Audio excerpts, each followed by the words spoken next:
Hello BMS second prop student, I hope आप सभी लोग ठीक होंगे और अपनी अच्छे से पढ़ाई कर रहे होंगे। तो आज की वीडियो में हम बात करने वाले हैं यहाँ पर चैप्टर नंबर 6 ऑफ स्वस्थ वृत्त, जिसका नाम है सद्वृत्त।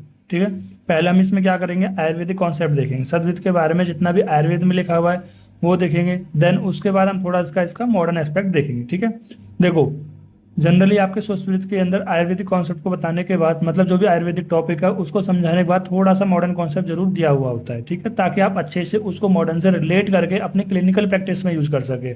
ठीक है, और जो आपका संस्कृत का पेपर 2 है वो तो मोस्टली इंग्लिश में ही आपका मॉडर्न में दिया गया है। ठीक है, तो अब हम बात करते हैं सद्वृत्त के बारे में। देखो, इससे पहले अगर आपने चैप्टर नंबर 1 से लेकर 5 तक नहीं देखे हैं, ठीक है, तो जो कि पेपर 1 के अंदर आते हैं वो आप प्लेलिस्ट में जाके चेकआउट कर सकते हो। उनकी मैंने डिटेल में वीडियो बना दिया है। आज हम बात करने वाले सद्वृत्त के बारे में। देखो, अब सबसे पहले जो भी आप टॉपिक लिख रहे हो, जो भी चैप्टर है जिसके बारे में क्वेश्चन आता है, उसमें आप मेंशन कीजिए कि कौन से आर्य ने, कौन से आचार्य ने उसको बताया है। जैसे सद्वृत्त का जो वर्णन है वो हमारे 2 आचार्य ने वर्णन किया है। पहला आचार्य चरक सूत्र स्थान 8 में एंड दूसरा अष्टांग हृदय सूत्र स्थान 2 में। ठीक है, ये मेनली आपने पढ़ा है अभी तक। यहाँ पर एक चरक सूत्र स्थान 8 और अष्टांग हृदय सूत्र स्थान 2 आचार्य चरक और आचार्य भागवत ने दोनों ने बीएमएस फर्स्ट टॉप के अंदर एक्सप्लेन करा था, जो कि आप इसको पहले आगे पढ़ के चुके हो। अगर आप पहली कॉलम में एक से ब्रैकेट बना के डाल देते हो कि इसका जो वर्णन है यहाँ पर कहना, तो आपका जो प्रेजेंटेशन है वो और ज्यादा अच्छा हो जाएगा। देन उसके बाद जो सद्वृत्त टॉपिक आया है, सद्वृत्त का मतलब क्या होता है। देखो, सद्वृत्त 2 शब्दों से मिलकर बना है, एक होता है सद, एक होता है वृत्त। सद का मतलब क्या होता है, सही। ठीक है, और वृत्त का मतलब है जो भी आपका व्यवहार है, जो भी आपका आचरण है, मतलब जो गुड बिहेवियर है, वही क्या होता है, वही होता है आपका सद्वृत्त। अब सद्वृत्त की जो परिभाषा है वो 2 आचार्य है, एक आचार्य चक्रपाणी जो कि हमारे चरक के टीका करते, और एक हमारे आचार्य भागवत, इन्होंने दोनों ने दी है। ठीक है, आप दोनों याद रख सकते हो या कोई सी भी एक याद रख सकते हो। अगर कोशिश करो कि दोनों याद हो जाए तो वेल एंड गुड है। ठीक, अब देखो, अब कोशिश, आपको पेपर प्रेजेंटेशन करने का तरीका क्या है कि जैसे ही कोई सब्जेक्ट का क्वेश्चन आता है, चाहे लैब पूछे या कुछ भी पूछे, तो सबसे पहले आपको उसका श्लोक पता होना चाहिए। जैसे कि हर एक चैप्टर होता है, नावेगांधारी अध्याय आपके जैसे फर्स्ट टॉप के अंदर, या फिर जैसे हम अपनी ही संस्कृत की बात करें, जो हमारा सबसे पहला चैप्टर था स्वस्थ एंड स्वास्थ्य, उसका आपको श्लोक पता होना चाहिए। स्वस्थ क्या होता है, स्वास्थ्य से क्या होता है, दिनचर्या, दिनचर्या का श्लोक, ऋतुचर्या का। ठीक है, तो अगर आपको एक ही दो श्लोक करके चलोगे ना, तो आपको यहाँ पर कोई भी क्वेश्चन आता है तो आप उसका जो वे ऑफ प्रेजेंटेशन होगा वो बहुत ज्यादा अच्छा होगा। तो इसलिए यहाँ पर भी इस चैप्टर में जैसे सद्वृत्त के बारे में कोई भी क्वेश्चन बनता है, चाहे मॉडर्न एस्पेक्ट पूछे, चाहे आयुर्वेदिक एस्पेक्ट पूछे, चाहे इसका महत्व पूछे, जो भी पूछे, आपको एक श्लोक उठा के डाल देना है रेफरेंस के साथ। जैसे हम बात करते हैं पहले आचार्य चक्रपाणी के अनुसार, तो ये क्या है कि सतनम सजनानम वृत्तम व्यवहार जननम सद्वृत्तम। तो यहाँ पर क्या बताया गया है कि जो सत, मतलब या तो वो सत्पुरुष हो, मतलब सत्पुरुष हो, या कोई सज्जन पुरुष हो, उनके द्वारा किए जाने वाला जो बिहेवियर है, मतलब क्रिया किया जाने वाला जो बिहेवियर, उसे हम क्या कहते हैं, सद्वृत्तम कहते हैं। मतलब यहाँ पर 2 पुरुष के बारे में वर्णन किया गया है, पहला सत्पुरुष, दूसरा सज्जन पुरुष के द्वारा जो भी व्यवहार किया जाने वाला होता है उसे हम सद्वृत्त कहते हैं। देखो, सत और सत्पुरुष क्यों कहा गया है, क्योंकि यहाँ पर किसकी बात हो रही है, सद्वृत्त की बात होती है, अच्छे बिहेवियर की बात हो रही है। मतलब ऐसे पुरुष जो अच्छा कार्य करेंगे उसी को तो हम यहाँ पर क्या कहेंगे, सद्वृत्त कहेंगे। देन उसके बाद हम बात करते हैं आचार्य भागवत ने इसकी क्या डेफिनेशन दी है, तो आदर संतात्मना त्यागम काय वाक्यं चेतसाम दम स्वार्थ बुद्धि प्रार्थेषु पर्याप्तम इति सद्वृत्तम। तो उन्होंने क्या बताया गया है, उन्होंने बताया गया है कि आद्र संतातना, देखो जो संतान होती है, संतान एक तरीके से क्या होती है, मतलब जितने भी प्राणी होते हैं, ठीक है, तो उन सभी पे हमें क्या करना है, यहाँ पर दया भाव दिखानी है, आद्र संतातना। ठीक है, त्याग करना है। त्याग मतलब यानी कि आपको त्यागशील होना है। जैसे आपके पास कोई चीज है उसको आप त्याग सको। देखो, त्याग वही होता है कि जब आपको उस चीज की जरूरत है फिर भी आप उस चीज का त्याग कर रहे हो, तो वो त्याग है। ना कि ऐसा नहीं कि आज मुझे इस पेन की जरूरत नहीं है तो मैं इसको किसी को दे देता हूँ, वो त्याग नहीं है। त्याग वो है जो आपको भी बहुत ज्यादा जरूरत है, फिर भी आप उसको अच्छे के लिए, खुशी के लिए आप उसको त्याग देते हो, दूसरों की खुशी के लिए, तो वही त्याग होता है। फिर होता है काय वाक्य चेतसाम। तो यहाँ पर इसका मतलब क्या है कि आपको शरीर, वाणी और मन पर नियंत्रण रखना है। देखो, काय मतलब जो आपका शरीर है, वाक्य हो गए, और चित, अचित मतलब जो चित मतलब हमारे मन की बात हो रही है, इन पर क्या होना चाहिए, आपको कंट्रोल होना चाहिए। ठीक है, दम मतलब एक तरीके से कंट्रोल होना चाहिए। स्वार्थ बुद्धि प्रार्थेषु, और दूसरे के अर्थों में स्वार्थ बुद्धि आपकी होनी चाहिए। तो इन सभी को हम क्या कहते हैं, यहाँ पर सद्वृत्त कहते हैं। अब देखो, यहाँ पर सद्वृत्त को एक 4 टर्म में डिफाइन कर दिया गया है। ठीक है, 4 टर्म, एक होता है कि आहार संबंधित, व्यवहार संबंधित, सामाजिक संबंधित, आध्यात्मिक सद्वृत्त। ठीक है, आध्यात्मिक, तो आहार संबंधित सद्वृत्त, व्यक्तिक सद्वृत्त, सामाजिक सद्वृत्त, आध्यात्मिक सद्वृत्त। तो पहले हम देखते हैं कि आहार सद्वृत्त। देखो सद्वृत्त का मतलब क्या है? सद्वृत्त का मतलब है सही व्यवहार। अब आहार के कंटेक्स्ट में पढ़ेंगे हम, कौन सा योग्य वृत्ति है, मतलब कौन सा आहार आपको खाना है, कौन सा नहीं खाना है, और कौन सा अयोग्य है। ठीक है, ऐसे में व्यक्ति मतलब व्यवहार के अंदर एक शारीरिक में है सद्वृत्त, एक होता है मानसिक। अब शारीरिक के अंदर भी 3 चीज आती है, अध्ययन से रिलेटेड और व्यायाम से रिलेटेड और स्त्री विषय से तथा मैथुन से। ठीक है, देन उसके बाद मानसिक सद्वृत्त को हम देखेंगे। अभी हम 2 सद्वृत्त पढ़ेंगे यहाँ पर, सामाजिक और आध्यात्मिक। इसके नेक्स्ट पेज पे हम इन दोनों सद्वृत्त के बारे में बात करेंगे। अभी हम बात करते हैं सामाजिक से। सामाजिक सद्वृत्त क्या होता है भाई? समाज में क्या है? समाज में कुछ रूल्स बने हुए हैं, कुछ नियम बने हुए हैं, ठीक है, जो इनको आपको फॉलो करना होता है। ठीक है, तो वही क्या हो जाता है हमारा सामाजिक सद्वृत्त। जैसे कि कुछ पीपल्स, कुछ रूल को ब्रेक नहीं करना चाहिए, नियमों को उल्लंघन नहीं करना चाहिए, और रात में खराब स्थानों पर नहीं जाना चाहिए। लिखा होता है ना यहाँ पर, रात में 10 बजे आने के बाद वर्जित है, ये स्थान वर्ज्य है। तो ये सब चीजें। एंड संध्या कालीन में बताया गया कि भोजन नहीं करना चाहिए, ना ही अध्ययन करना चाहिए, ना स्त्री का प्रसंग करना चाहिए, निद्रा नहीं करना चाहिए। क्यों नहीं करना चाहिए? इससे पहले वाले चैप्टर में जाइए, आपको पता लग जाएगा। देन उसके बाद बालकों के साथ, बूढ़ों के साथ, लोभियों के साथ, मूर्ख के साथ, नपुंसकों के साथ, ठीक है, तो इनके साथ कभी भी मित्रता नहीं करनी चाहिए। ठीक है, देन उसके बाद मगपान, जुआ नहीं खेलना है, वैश्यों का सेवन नहीं करना है, तो इनमें आपको रुचि नहीं दिखानी है। ठीक है, देन उसके बाद हम बात करते हैं अपनी आध्यात्मिक सद्वृत्त के बारे में। भाई आध्यात्मिक, अध्यात्म मतलब अच्छा व्यवहार कैसे कर सकते हो भाई? आप अच्छी वेद को पढ़ो, अपने पुराणों को पढ़ो, अपने ग्रंथों को पढ़ो, ठीक है, योग करो, अपने गुरु का आदर करो, ब्रह्मा के, जो हमारे ब्रह्मा जिन्होंने वेद लिखा है उनकी पूजा करो। ठीक है, और जो भी आपके भगवान है, पितर है, उन सभी का कहीं ना कहीं आपको प्रति अच्छी भावनाएं दिखानी, वो सारे किसके अंदर आ जाएंगे? आध्यात्मिक सद्वृत्त के अंदर आ जाएंगे। जैसे कि आध्यात्मिक पुस्तक पढ़ो, वेद पढ़ो, पुराण पढ़ो, किताबों को पठन करो, पूजा करो, होम करो, हवन करो, इनमें समय व्यस्त रहो, जप करो, मंत्रोपचार करो, योग का अभ्यास करो, गुरु ब्रह्मा आचार्य जी की पूजा करो, पुराणों को, वेदों को, संहिता में विश्वास रखे। ठीक है, तो ये सब चीज आपको करनी है। देन अब आता है कि जो सद्वृत्त है, ये जो पूरा सद्वृत्त है, ये टर्म, इसका लाभ क्या है? ठीक है सर, हम इतना सारा कर रहे हैं, तो इसका लाभ क्या है? पहला लाभ मिलेगा आपको आरोग्यता, आपको कोई भी रोग नहीं देखने को मिलेगा। देन दूसरा, आप अपने इंद्रियों पे कंट्रोल पा सकते हो, इंद्रियों पर विजय पा सकते हो। ठीक है, तो इसका महत्व भी आप बता सकते हो। ठीक, और देन अब हम बात करते हैं आहार समृद्ध सद्वृत्त के बारे में। देखो, अब है हमारा आहार समृद्ध सद्वृत्त। अब इसमें 2 आते हैं, एक योग्य वृत्ति, एक योग्य वृत्ति। सबसे पहले जो स्वस्थ मैंने बताया, उसका आपको ऐसे फ्लो चार्ट बनाना है। ठीक है, देन उसके बाद हर एक टर्म को आपको इंडिविजुअली डिफाइन करना है, क्योंकि कुछ लोग मतलब कुछ बच्चे यहाँ पर कंफ्यूज हो जाते हैं कि सर ये हमें लिखना कैसा है, जैसे आपने प्रेजेंट किया है, या फिर ऐसे लिखे, या फिर कैसे लिखे। देखो, जब भी अगर मान लो जो सद्वृत्त है वो 10 नंबर के अंदर आता है, तो आपको क्या करना है? स्वस्वृत्त लिखना है, ऐसे 4 भाग लिखने हैं, इसके 2 पार्ट लिखने हैं, फिर इसके 2 पार्ट लिखने हैं, फिर इसके 3 पार्ट लिखने हैं, देन ये 2 लिखने हैं। देन ये पूरा फ्लो चार्ट बन गया। एग्जामिनर को पता लग जाएगा बच्चे को बहुत कुछ आता है, वो आपको नहीं पढ़ने वाला है इन सब चीज़ों को, फिर जो आपके अंदर लिखोगे। फिर आपको क्या करना है? योग्य वृत्ति को अलग लिखो, अयोग्य वृत्ति को अंदर अलग लिखो, एक हाईलाइट कर करके। ऐसे ही इसके अंदर शारीरिक सद्वृत्त को अलग लिखो, इसके अंदर जो 3 पॉइंट है ABC करके अलग लिखो, ऐसे ही मानसिक सद्वृत्त को अलग लिखो, फिर सामाजिक को, फिर आध्यात्मिक, ऐसे अलग अलग करके आप पॉइंट में जब लिखोगे ना, तो आपके 4 पेज इजीली भर जाएंगे। क्योंकि मैं क्या करता हूँ, यहाँ पर 2 पेज के अंदर ही कंटेंट हमारा पूरा आ जाता है। तो उसमें होता क्या है कि लगता है कि बच्चों को कि सर इतने कम कंटेंट में हम 10 नंबर का कैसे लिख पाएंगे। ठीक है, देखो बच्चों, ये मैं आपको सलाह देता हूँ, कभी भी आप जब लिखते हो ना, आप अपने धुरी से बनाने की कोशिश करना। जितना आप रटने की कोशिश करोगे, जितना आप याद करने की कोशिश करोगे, तो आप यहाँ पर कंफ्यूज होगे। आपको समझ में आ गया कि सद्वृत्त क्या होता है, सद्वृत्त का श्लोक आपने याद कर लिया, 4 टर्म देख ली किस तरह से इसको है। देन उसके बाद आपको अपना दिमाग चलाना आना चाहिए, ना कि ये कि जो मैं बता रहा हूँ उसमें तो ठीक है, आपको अपना भी दिमाग चलाना आना चाहिए। आयुर्वेद ऐसा नहीं है कि केवल आप यहाँ पर एक बार पढ़ोगे और आपको याद हो जाएगा। आप जितना ज़्यादा समझोगे, उनको रिलेट करोगे, तो ही आप यहाँ पर कर पाओगे चीज़ों को। ठीक है, अब जैसे योग्य वृत्ति है, अब योग्य वृत्ति में कुछ 1-2 पॉइंट इंपॉर्टेंट देख लो, देन उसके बाद आप अपने धुरी से बना सकते हो। ठीक है, ऐसे अयोग्य वृत्ति के अंदर कभी भी आपको यहाँ पर अपने आयुर्वेद में कोई भी पॉइंट, कोई भी क्वेश्चन नहीं छोड़ना होता है। और आप कोई क्वेश्चन छोड़ोगे तो आप डायरेक्टली नंबर करते हैं।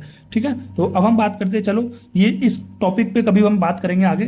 तो अभी हम बात कर रहे थे आहार संबंधी सद्वृत्त के बारे में। जैसे पहला होता है योग्य वृत्ति, मतलब अगर हम आहार का सेवन कर रहे हैं तो उनमें कौन सा ऐसा अच्छा बिहेवियर हो सकता है। पहला होता है अष्ट आहार विधि विशेषासन। सर ये अष्ट आहार विधि विशेषासन क्या है? क्या मैं आपको ये चरक विमान स्तर के अंदर नहीं पढ़ा चुका हूँ? या हमने चरक विमान स्तर 8 के अंदर पढ़ा है। ठीक है, शायद मैंने भी नहीं पढ़ाया वो चैप्टर, फिर भी अगर आप पढ़ोगे तो वहाँ पर आपको इसको रेफरेंस देखने को मिलेगा। जैसे प्रकृति हो गया, करण हो गया, क्षयोग हो गया, राशि हो गया, देश हो गया, काल हो गया, उपयोगिता हो गया, उपभोक्ता हो गया। ठीक है, ये होते हैं आपके अष्ट आहार विधि विशेषासन। ठीक है, इनके बारे में वहाँ पर डिपेंड करेंगे, डिटेल में ज़्यादा दिमाग नहीं लगाना है अभी। और दूसरा आपको याद रखना है कि षड्रस युक्त आहार परोसा जाए। ठीक है, मतलब जो भी आप आहार खा रहे हो, इस आहार को खाने से पहले आपको वो चेक करना है, मतलब चेक करना है मतलब आपको पता होना चाहिए कि जो भी मैं खाना खाता हूँ इसमें 6 रस होते हैं। 6 रस कौन से? षड रस युक्त, मधुर, अम्ल, लवण, कटु, तिक्त, कषाय। ठीक है, ये 2 पॉइंट काफी इंपॉर्टेंट है और सारे पॉइंट बेसिक्स है कि आपको हाथ को पैर को धो के खाना खाना चाहिए, अच्छे कपड़े पहन के खाना खाना चाहिए, मंत्र को उपचार करके खाना खाना चाहिए। ठीक है, तो और अग्नि अग्नि और अग्नि में अन्न को हवन करके खाना चाहिए, देवताओं को, गुरु को, अतिथि को दान करना चाहिए, तब खाना खाना चाहिए, भूख लगने पर ही खाना खाना चाहिए, ताज़ा खाना खाना चाहिए, कुछ पीने के लिए भी होना चाहिए, हरी सब्जियां होनी चाहिए, भोजन के मध्य थोड़ा थोड़ा जल भी आपको सेवन करना है। ये बेसिक नीड है, इनको मैं ज़्यादा यहाँ पर एक्सप्लेन नहीं कर रहा हूँ। ठीक है, देन उसके बाद हम अयोग्य वृत्ति, मतलब जो आपको नहीं करनी है। क्या नहीं करना है भाई? रात्र में दही का सेवन नहीं करना है। रात में दही का सेवन करोगे तो दही कैसी होती है? अभिसंधि होती है, स्रोतों में ब्लॉकेज करेगी। ठीक है, और स्रोतों में ब्लॉकेज होगा तो कहीं ना कहीं हमारा क्या हो जाएगा? यहाँ पर दोष प्रकोपित होंगे, और दोष प्रकोपित होंगे तो दूसरे के साथ मिलेंगे, दूसरे के साथ मिलेंगे तो यहाँ पर व्याधि की उत्पत्ति करेंगे। यहाँ पर लस्सी का, दही का, शहद का, नमक का, सत्तू का और घृत का यहाँ पर प्रयोग नहीं करना है। तो रात में किन किन चीज़ों का प्रयोग नहीं करना है? ना ही दही का ही, ना ही लस्सी का ही, ना ही शहद का, ना ही नमक का, ना ही सत्तू का, और ना ही घृत का प्रयोग करें, और इनको ना ही झूठा छोड़ना है। ठीक है, झूठा छोड़ना मतलब ऐसा नहीं है कि आप थोड़ा बहुत पी के झूठा झूठा नहीं छोड़ना है। जैसे कहते हैं नमक को कहीं फेंकना नहीं चाहिए, नमक को ऐसे कहीं भी नहीं फेंकना चाहिए। ये सब चीज़ें हैं जो आयुर्वेद में बताई गई है कि अपवित्र स्थान पर, आप यहाँ पर कर लिखा है, अपवित्र स्थान पर पात्र एवं सुनिश्चित स्थान पर ही अपरसन मन, मतलब यहाँ पर बताया गया है कि जो अपवित्र स्थान हो, ठीक है, और जो या फिर पात्र संकुचित स्थान हो, मतलब जो कोई चीज़ घिरा हुआ हो, या फिर अप्रसन्न मन हो, तो ऐसी जगह आपको नहीं बैठना चाहिए, आपको खाना नहीं खाना चाहिए। ठीक है, मान लो कि आप यहाँ पर कचरा के पास खाना बैठकर खा रहे हो, नहीं खाओगे ना, क्योंकि वो अपवित्र स्थान है। या फिर मान लो कि आपको एक बहुत कंजेस्टेड एरिया में खाना पड़ रहा है कि बहुत घुट के, तो वो भी आप खाना नहीं खाओगे। ठीक है, ये सब चीज़ें बिना स्नान किए, भाई आप नहाए नहीं हो पूरे दिन और खाना खाए जा रहे हो, तो वो भी नहीं करना है। और बिना हाथ पैर धोए भी आपको नहीं खाना खाना चाहिए, और मन नहीं है तो भी आपको खाना खाना नहीं चाहिए। ठीक है, देवताओं को, पितरों को, गुरु को, अतिथियों को आदि को दिए बिना आपको खाना नहीं खाना चाहिए। विपरीत ढंग से परोसा हुआ अन्न को सेवन नहीं करना चाहिए। आजकल देखोगे घर घर की लड़ाइयाँ होती है कि घर घर में ऐसा खाना परोसे से, लो खाना है तो खाओ, नहीं तो मत खाओ, ऐसे थाली फेंक के मार देते हैं। तो ऐसा भी बुरे मन से नहीं देना है, क्योंकि उस खाने का प्रभाव जो भी वो गृहिणी होती है उसके स्वभाव से भी बहुत ज़्यादा पड़ता है कि वो किस स्वभाव से उसको खाना परोस रही है। अशुद्ध एवं तथा ऐसा खाना नहीं खाना चाहिए। उत्तर दिशा में मुख किए बिना, मतलब यहाँ पर बताया गया है कि उत्तर दिशा में यहाँ पर खाना, उत्तर दिशा में मुख करके और खाना खाना चाहिए। अगर आपको कोई दूसरी दिशा की ओर मुख है तो आपको खाना वहाँ पर नहीं खाना चाहिए। अप्रसन्न मन से बाहर सेवन, मतलब अगर अप्रसन्न मन है तो आपको आहार का सेवन नहीं करना चाहिए। तो ये सारे हमारे क्या हो गए? अयोग्य वृत्ति के अंदर आ जाते हैं। ठीक है, देखो तो अब हम बात करते हैं व्यक्तिगत सद्वृत्त यानी व्यावहारिक सद्वृत्त के बारे में। देखो अभी हमने क्या बात करा, हमने देखा कि सद्वृत्त के हमारे 4 भागों में वर्णन किया है, जिनमें हमारे जो आहार संबंधित सद्वृत्त है वो कंप्लीट हो गया। देखो ये केवल ऐसा नहीं है केवल ये 4 भाग ही है, ये 4 भाग ऐसे जिनको आप करके आप पूरा पेपर पैटर्न में अच्छे से लिख सकते हो। और तो बहुत सारे होते हैं, बहुत सारे प्रकार के सद्वृत्त हो सकते हैं। ये 4 मुख्य रूप से होते हैं जो आपको यहाँ पर करने हैं, और भी हो सकते हैं। ठीक है, अगर आपकी किताब में और आपने और कर रखे तो और भी प्रकार के सद्वृत्त आप याद रख सकते हो। ठीक, तो हम बात करते हैं व्यक्तिगत सद्वृत्त के बारे में, जो कि शारीरिक सद्वृत्त और मानसिक सद्वृत्त। अब शारीरिक सद्वृत्त में क्या है भैया? आपको शारीरिक सद्वृत्त में क्या है कि एक तरीके से आपको दिन में 2 बार नहाना है, सुबह शाम नहाना है। आप तो एक बार भी नहीं नहाते। ठीक है, तो वो बात बता रही है कि मलाइनों को स्वच्छ करना है। देखो मलाइन क्या होता है? जो हमारे बॉडी के 9 ऑरिफाइस होते हैं। 9 ऑरिफाइस कौन से सर? देखो दो आपकी नोज हो गई, 2 आपकी आइज हो गई, 2 आपके ईयर हो गई, 6 हो गए, एक मुख हो गया, 7 हो गया, एक गुदा इंद्रिय हो गया, 8 हो गया, एक पेनिस हो गया। ठीक है, पेनिस की जो ओपनिंग होती है, तो कितने हो गए टोटल? 9 ऑरिफाइस, 9 मलाइन हो गए। तो इनको स्वच्छ रखना चाहिए। ठीक है, मतलब जो बॉडी के 9 एक्सटर्नल ऑरिफाइस है उनको आपको क्लीन रखना है। देन पाद को स्वच्छ रखना चाहिए, मतलब जो आपके पैर हो गए। ठीक है, और एक पक्ष में एक बार आपको सिर के बाल, दाढ़ी के बाल, लोम, नख इनको काटना चाहिए। देखो यहाँ पर एक पक्ष कितना होता है? 15 दिन होता है। मतलब 15 दिन के अंदर आपको सिर के बाल, दाढ़ी के बाल, लोम, नख इन सभी को काटते रहना चाहिए। सुगंधित द्रव्य को धारण करना चाहिए, जैसे कि मनिया हो गई, फूल हो गई, ये सब चीजें। अभ्यंग कराना चाहिए सिर पे, कान पे, नासिका पे प्रतिदिन। ठीक है, देन उसके बाद अब ये शारीरिक जो सद्वृत्त है वो 3 प्रकार का होता है। शारीरिक में अध्ययन संबंधित कैसा है, व्यायाम संबंधित सद्वृत्त, और स्त्रिय विषय और मैथुन विषय के सद्वृत्त के बारे में देखने वाले हैं।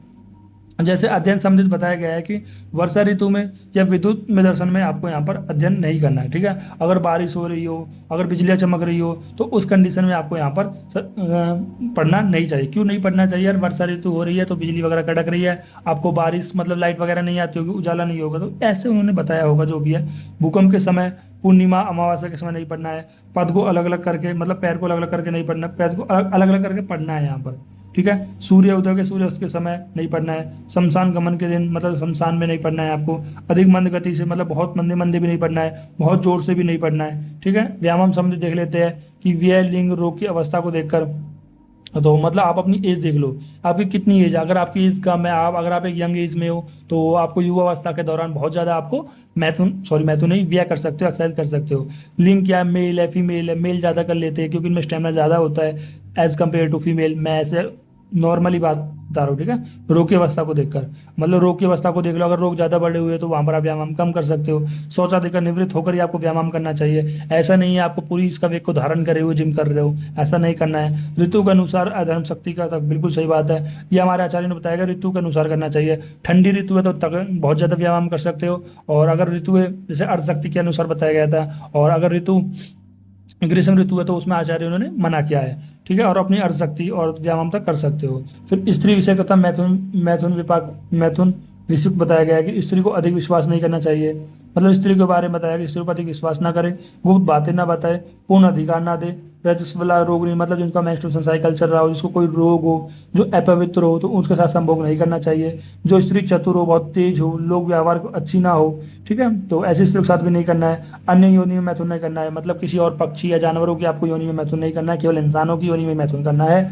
और शमशान में, जलाशय में, औषधालय, गुरु का और गुरु के घर, मतलब इन सभी जगह आपको यहाँ पर क्या है, मैथुन नहीं करना है। मतलब कोई शमशान में जाके नहीं करना है, पानी में नहीं करना है, किसी औषधालय हॉस्पिटल वगैरह में नहीं करना है। और सवेरे ना शाम, ना सुबह करना है ना शाम करना है, ठीक है। एकादशी के दिन, अमावस्या के दिन, पूर्णिमा के दिन में आपको मैथुन नहीं करना है। ऐसे बहुत सारे पॉइंट है जो आप लिख सकते हो। देन हम बात करते हैं मानसिक सतुलित के बारे में। अधीर ना हो, अपने मन से बहुत ना बढ़ाए, अपने नौकर चाकर का भरण पोषण करते रहे, अपने निजी पर ऊपर अविश्वास ना करे, मतलब जो आपके निजी है, ठीक है, आपके रिलेटिव है, उन पे अविश्वास नहीं करना चाहिए, मतलब उनको विश्वास करना चाहिए। मतलब ये बोला ना, ये अकेले ही सुख का उपभोग ना करे। अगर आपको सुख है तो लोगों को भी सुख को भागीदार बनाए, सब पर विश्वास ना करे, और धार्मिक विवेक को धारण करे, ठीक है। जो धार्मिक, जैसे कि धार्मिक विवेक कौन कौन से होते हैं, अभी मैंने आपको पिछले चैप्टर के अंदर बताया था, रोग अनुपादन के अंदर कि आपको जैसे लोभ हो गया, ईर्ष्या हो गया, द्वेष हो गया, मात्सर्य हो गया, क्रोध हो गया, ये सारी चीजें, ठीक, इनको धारण करना चाहिए। देन इसके बाद हम बात करते हैं सद्वृत्त का महत्व क्या है भाई। तो सद्वृत्त का क्या महत्व है कि उपदिष्ट सुश्रुत का यथावत पालन करने वाले व्यक्ति, मतलब जैसा सुश्रुत के अंदर सुश्रुत के बारे में वर्णन किया गया है, अगर आप ऐसे ही पालन करते हो तो आप निरोग रहोगे, 100 वर्ष तक जियोगे और आयुहीन नहीं होगे, मतलब आपकी आयु कम नहीं होगी। सज्जनों का समान पाता है, सज्जनों को कैसा पाता है, समान पाता है, ठीक है। सज्जनों का सम्मान पाता है, मतलब जो बड़े बूढ़े लोग हैं उनको हमेशा उन पर आशीर्वाद रहता है। पूरे नरलोक में उसका यश भरा रहता है, ठीक है। नरलोक मतलब इस पृथ्वी पर उसको कह रहा है यश रहता है, अधर्म और अधर्म से प्राप्त करता है। पुण्य कर्म स्वर्ग आदि लोक की प्राप्ति हो जाती है उसे, मतलब उसके पुण्य से उसे स्वर्ग आदि के लोक की प्राप्ति हो जाता है अगर वो सद्वृत्त का पालन करता है। फिर यहाँ पर कुछ आचार रसायन है। आचार रसायन में क्या है, मतलब आपको सत्य बोलना है, क्रोध नहीं करना है, मग मैथुन से दूर रहना है, हिंसा नहीं करना है, श्रम से अधिक परिश्रम नहीं करना है, प्रियवाद जप और पवित्रता का पालन करना है, धैर्यशील दान तपस्वी होना चाहिए, गौ व्रत आचार्य का पूजा करना चाहिए, हिंसा ना करे, पूर्ण निद्रा ना करे, गृह स्नेह का सेवन करे, सदाचार इंद्रियों पर नियंत्रण करना चाहिए, धर्म शस्त्र आदि का आचरण करना चाहिए, निद्रा व जागरण के समावस्था में सेवन करना चाहिए, देश काल मात्रा को जानने वाला हो, युक्ति को जानने वाला हो, अहंकार रहित हो, सदाचार युक्त हो, तदनुसार आचरण करने वाला हो, नित्य रसायन सेवी हो। ये सारे जितने भी बेसिकली पॉइंट्स है जो आपके हेल्थ से रिलेटेड है, जो आपको हेल्थ को अच्छा करता है शारीरिक तौर पे, मानसिक तौर पे, वो सारे पॉइंट आप इसमें कंक्लूड कर सकते हो, ठीक है। अभी तक का ये हमारा आयुर्वेदिक पार्ट हो गया है। देन हम बात करते हैं अपने मॉडर्न पार्ट की, ठीक है। देखो अब मॉडर्न पार्ट को सद्वृत्त से रिलेट किया गया मेंटल हेल्थ से, ठीक है, मेंटल हेल्थ। तो यहाँ पर इसमें एक मॉडर्न पार्ट मेंटल हेल्थ क्या होती है, तो it is state of mental wellbeing that enable people to cope with the stress of life. मतलब मेंटल हेल्थ क्या बताइए, यह स्टेट होती है किसी भी ह्यूमन की जो पीपल को योग्य करता है, इनेबल करता है कि वो लड़ सके अपनी स्ट्रेसफुल लाइफ से, ठीक है, या रियलाइज कर सके उनकी क्या एबिलिटीज़ है, या कह रहा है कि अपने काम से कुछ सीख सके, मतलब अच्छा सीख सके, अपना अच्छा काम कर सके, या फिर उस एक कम्युनिटी को कह रहा है कुछ ना कुछ कंट्रीब्यूट कर सके। वो क्या होती है, ये डेफिनेशन होती है मेंटल हेल्थ की। तो it is state of mental it is a state of mental well-being that enable people to cope with the stress of life, realize abilities, learn well and work well, contribute their community, ठीक है। इसके क्या क्या characteristic होते हैं कि feel comfortable about self and life. तो comfortable होता है अपने लाइफ से, ठीक है। सेल्फ अवेयरनेस होनी चाहिए, और about abilities, self awareness about abilities, मतलब उसकी क्या योग्यता है उसके बारे में अवेयरनेस होना चाहिए, क्या उसकी लिमिटेशन है उसके बारे में वो पता होना चाहिए। इसके कैरेक्टरिस्टिक मेंटल हेल्थ के, ठीक है। आपकी मेंटल हेल्थ कैसी है उनको आप पता लगा सकते हो, ठीक है। कैसे पता लगा सकते हो कि आप अपनी लाइफ से कितने कंफर्टेबल हो, ठीक है। देखो लोग क्या होते हैं कि आप उनकी लाइफ बहुत अच्छी होती है फिर भी वो कंफर्टेबल नहीं होते, क्योंकि वो दूसरे से कंपेयर करते हैं। लेकिन आपको पता है कि आपकी लाइफ बहुत अच्छी है, जैसी भी है आपने उसको अच्छी बना रखी है, तो आपकी मेंटल हेल्थ बहुत अच्छी है। तो आप सेल्फ अवेयरनेस हो, आपको पता होनी चाहिए कि आपकी एबिलिटीज क्या है, आपकी लिमिटेशन क्या है। बहुत सारे मोस्टली बच्चों को 18 ईयर तक तो खैर मैं कह सकता हूँ नहीं पता होता है, लेकिन 18 के बाद भी या 25 तक लोगों को ये पता ही नहीं होता कि उनकी क्या एबिलिटीज है, क्या लिमिटेशन है। तो ये बात भी आपको जरूर पता होना चाहिए, उससे भी आपकी जो मेंटल हेल्थ है वो डिफाइन होती है। मेंटेन हेल्थी इंटरपर्सनल रिलेशनशिप, तो यहाँ पर क्या बताया गया है कि वो हेल्थी इंटरपर्सनल, इंटर देखो दो वर्ड होते हैं, इंटर होता है, एक होता है इंट्रा, ठीक है। अब यहाँ पर जो वर्ड है इंटर, इंटर होता है किसी दो के लिए, और इंट्रा होता है खुद के लिए, मतलब एक पर्सन के लिए। यहाँ पर इंटर मतलब दो पर्सनल के लिए जो रिलेशनशिप होता है वो कैसा होना चाहिए, हेल्थी होना चाहिए, कोई टॉक्सिक रिलेशनशिप नहीं होना चाहिए। वो भी आपके मेंटल हेल्थ को डिफाइन करती है। या take responsibilities for personal and social rules है, तो यहाँ पर क्या है कि रिस्पॉन्सिबिलिटीज होनी चाहिए खुद के लिए एंड कुछ सोशल रूल्स के लिए। And display resilience in handling stress and problem, मतलब जो भी स्ट्रेस है, जो भी यहाँ पर प्रॉब्लम है, उनको एक तरीके से कितना फ्लेक्सिबल उनको डील करने में, ठीक है, वो सब चीज़ें। देन उसके बाद है warning sign for the poor mental health, तो यहाँ पर क्या क्या वार्निंग साइन है जो कि पुअर मेंटल हेल्थ को डेमोस्ट्रेट करते हैं। जैसे कि पहले होता है साइकोलॉजिकल सिम्टम्स, मतलब साइकोलॉजिकल सिम्टम्स से आप पता लगा सकते हो किसी व्यक्ति की जो मेंटल हेल्थ है वो कितनी खराब है। जैसे कि वो अगर वो डिप्रेशन में है, इरिटेबल है या मूड स्विंग है, तो इससे भी आप पता लगा सकते हो मेंटल हेल्थ को। या विड्रॉल लॉस ऑफ इंटरेस्ट, मतलब विड्रॉल है, मतलब वो एक तरीके से विड्रॉल सिम्टम्स आ रही है, या फिर उसको हर चीज़ों से इंटरेस्ट खत्म हो गया है। जैसे कि अल्कोहलिक केस में होता है कि जब भी किसी पर्सन को हम अल्कोहलिक एकदम से वो छुड़वाते हैं, छोड़ता है, तो उसमें आपको विड्रॉल सिम्टम देखने को मिलते हैं। उसको चक्कर आते हैं, उसको स्वेटिंग आती है, उसको कप कपी आती है, हॉल्यूसिनेशन होने देखने को मिलता है, ठीक है। या फिर किसी भी चीज़ में इंटरेस्ट नहीं है, जैसे कि अब जैसे मान लो किसी बच्चे को पढ़ने का इंटरेस्ट नहीं है, बहुत अच्छा बच्चा, बहुत अच्छा बच्चा था, बहुत अच्छा पढ़ता था, लेकिन अब एकदम से उसका इंटरेस्ट खत्म हो गया है। तो कहीं ना कहीं आप पता लगा होगा इसकी जो मेंटल स्ट्रेस है, मेंटल हेल्थ है, वो कैसे, कहीं वो डिप्रेशन पे तो नहीं है, कहीं वो एंजाइटी तो नहीं है, ठीक है। मतलब जो भी सोशल एकेडमिक है, कॉलेज के एकेडमिक है, स्कूल एकेडमिक है, वो सब देख के आप पता भी लगा सकते हो। डिफिकल्टी कंसंट्रेट, अगर वो कंसंट्रेट नहीं कर पा रहा है तो उसकी मेंटल हेल्थ खराब है। मतलब ये कुछ कैरेक्टरिस्टिक बताई गई है। या एपैथी, नर्वसनेस, फियर, एपैथी मतलब कितना वो सैड है, कितना वो दुखी है, कितना वो नर्वस है, कितना उसका फियर है, तो वो सब भी डिफाइन करते हैं उसकी मेंटल हेल्थ को। देखो ये जितना ज़्यादा अच्छे होंगे तो आपकी मेंटल हेल्थ भी उतना ज़्यादा अच्छी मानी जाती है, ठीक है। तो फिर होता है फिजिकल सिम्टम्स, क्या होते हैं कि स्लीप एंड एपेटाइट डिस्टर्बेंस, मतलब जो आपकी स्लीप है, जो आपकी भूख है, वो डिस्टर्ब हो गई है। तो कहीं ना कहीं अगर वो डिस्टर्ब हो गई तो आपकी मेंटल हेल्थ सही नहीं है। या अनएक्सप्लेन एके एंड पेन्स, मतलब एक मतलब कहीं ना एक तरीके से जो आपको पिंपल्स वगैरह है, क्यों हो रहे हैं, या पेन वगैरह हो रहा है, कोई इसका रीजन नहीं है, बस वो हो रहा है, ठीक है। तो उसका कारण मेंटल हेल्थ है। और सब्सटेंस, कुछ सब्सटेंस का आप एब्यूज़ कर रहे हो, जैसे कि मॉर्फिन हो गया, कोडीन हो गया, भांग हो गया, धतूरा हो गया, तो उनका अगर आप एक तरीके से एब्यूज़ कर रहे हो तो वो भी मेंटल हेल्थ को आपको यहाँ पर डिफाइन करते हैं। कुछ बिहेवियर सिम्टम्स है कि सोशल विड्रॉल सिम्टम है, मतलब सोशली से कट गया है, एक तरीके से किसी से बात नहीं कर रहा, अकेला कमरे में बंद रहता है। परसिस्टेंट नेगेटिव थॉट्स है, मतलब हमेशा उसके अंदर कोई ना कोई नेगेटिव थॉट बनते हैं। और irregular sleeping and eating pattern, और इरेगुलर स्लीपिंग ईटिंग प्रॉब्लम। सर बात आती है, आपको पता कैसे लगेगा? नॉर्मली है कि जब भी आप यहाँ पर मान लो कि कोई पेशेंट आपके पास आता है, वो बताता है सर मुझे डिप्रेशन है, सर एंजाइटी है, या वो नहीं भी बताता है तो वो बताता है सर मेरा किसी दोस्त के साथ रिलेशन रहा था, देन उसके बाद वो टॉक्सिक हो गया, तो उसमें क्या क्या उसकी मेंटल हेल्थ इफेक्ट हुई। या फिर वो बताता है कि मतलब जो भी कोई रिलेशन है, चाहे दोस्ती का रिलेशन हो, चाहे प्यार का रिलेशन हो, चाहे भाईचारे का रिलेशन हो, अगर वो ऐसी बात कर रहा है तो आप बता सकते हो, यहाँ पर समझ सकते हो कहीं ना कहीं उसकी जो मेंटल हेल्थ है वो इफेक्ट हुई है। अब वो मेंटल हेल्थ कैसे इफेक्ट हुई है? एक होता है कि फिजिकली सिम्टम देख ले, कि फिजिकल सिम्टम आपने देख लिया कि वो सो नहीं पा रहा है, या वो बहुत ज़्यादा भूखा है, ठीक है, मतलब भूखा मतलब वो उसकी जो भूख है वो बेकार हो गई है, कब किसी टाइम पे लग रही है, किसी टाइम पे नहीं लग रही है, तो वो कहीं ना कहीं आप उनसे पता लगाओगे कि उसकी जो मेंटल हेल्थ है वो कितनी सही है। फिर वो पता लगाने के बाद फिर आप डिपेंड करोगे वो किसकी वजह से खराब हो रही है, कारण क्या है, तो वो सब चीज़ें कर करके आप यहाँ पर मेंटल हेल्थ को देख सकते हो। देन उसके बाद हम बात करते हैं मेंटल इलनेस टाइप। जो मेंटल इलनेस जो टाइप है एज पर आईसीआईडी, आईसीआईडी क्या होती है? इंटरनेशनल क्लासिफिकेशन डिजीज होती है जो 10 नॉर्म में बताई गई है। उन्होंने क्या होता है, जो ऑर्गन डिसऑर्डर हो गए जैसे कि डेमेंटिया, डेमेंटिया में क्या होता है, जो आपकी जो मेंटल एक्टिविटीज है वो डिक्लाइन हो जाती है। एक सब्सटेंस रिलेटेड डिसऑर्डर, मतलब कुछ सब्सटेंस का आपने यूज़ कर लिया है तो उसकी वजह से आपको मेंटल इलनेस आ गई है, ठीक है। या फिर कह रहा है कि सीजोफ्रेनिया, सीजोफ्रेनिया क्या है? एक क्रोनिक सीवियर ब्रेन डिसऑर्डर है, ठीक है, इमोशन और बिहेवियर का, ठीक है, इमोशन और बिहेवियर का। देन मूड डिसऑर्डर है, जैसे एग्जाम्पल बाइपोलर डिप्रेशन हो गया। अब बाइपोलर डिप्रेशन क्या होता है कि लो मूड फेज होता है, या तो इंटेंस सैडनेस हो जाएगी या एकदम से लो एनर्जी हो जाएगी। Anxiety and stress related disorder हो सकता है, ठीक है, ये मेंटल इलनेस टाइप है। या पर्सनली एंड बिहेवियर डिसऑर्डर हो सकता है, पर्सनालिटी एंड बिहेवियर डिसऑर्डर, आपने देखा ना, पर्सनालिटी डिसऑर्डर है, बिहेवियर डिसऑर्डर है। या फिर न्यूरो डेवलपमेंट डिसऑर्डर है, जैसे कि ऑटिज्म होता है। तो ऑटिज्म में क्या होता है कि एक development condition characterized by challenges with social communication. तो ऑटिज्म में क्या होता है, मतलब जो भी पर्सन को कोई ऑटिज्म होता है तो उसको सोशल कम्युनिकेशन में मतलब कम्युनिकेशन करने में बहुत प्रॉब्लम आती है, ठीक है। देन उसके बाद हम बात करते हैं कॉज ऑफ मेंटल हेल्थ। तो मेंटल हेल्थ के बहुत सारे कारण बताए गए। पहला होता है ऑर्गेनिक कंडीशन। तो इसमें क्या होता है, neurological and metabolic disease like epilepsy या फिर एटियोस्क्लेरोसिस ईटीसी कॉज मेंटल स्ट्रेस। तो यहाँ पर कुछ न्यूरोलॉजिकल मेटाबॉलिक डिजीज बताई है, जैसे कि इपिलेप्सी बताई है, जिसको हम मिर्गी के दौरे बोलते हैं एक तरीके से। इसमें क्या होता है, जो ब्रेन की जो एक्टिविटी होती है वो बहुत ज़्यादा बढ़ जाती है, ठीक है। और यार एटियोस्क्लेरोसिस, ठीक है।